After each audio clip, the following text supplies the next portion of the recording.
नमस्कार, मी पूजा. दैनिक गोमंतकच्या इव्हिनिंग बुलेटिनमध्ये तुम्हा सर्वांचं स्वागत. जाणून घेऊया दिवसभरातील महत्त्वाच्या घडामोडींबद्दल.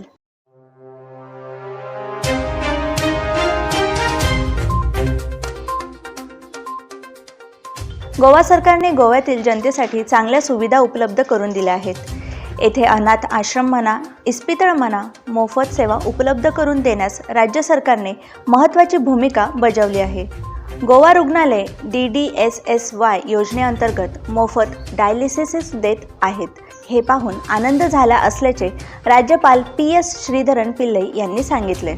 दक्षिण गोवा जिल्हास्तरीय तंबाखू नियंत्रण समन्वय समितीची बैठक नुकतीच जिल्हाधिकारी कचेरीत झाली. या बैठकीत तंबाखू सेवन नियंत्रणात आणण्यासाठी उपाययोजनांवर विचारविनिमय करण्यात आला.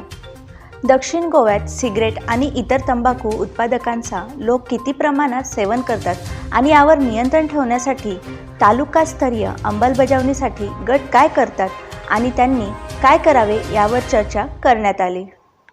ती जिवंत असती तर कुठेतरी स्वतःचा वाढदिवस साजरा करत असती.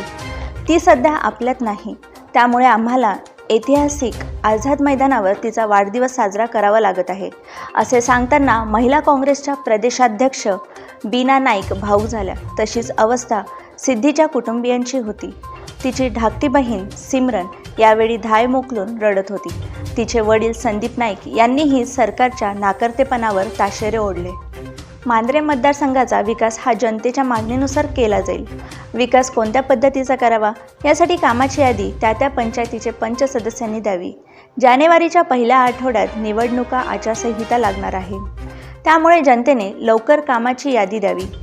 ती आपण पूर्ण करणार अशी ग्वाही मांद्रेचे आमदार दयानंद सोपाटे यांनी मोर्जीवरचा वाडा येथील संरक्षण भिंतीच्या कामाचा शुभारंभ केल्यानंतर दिली.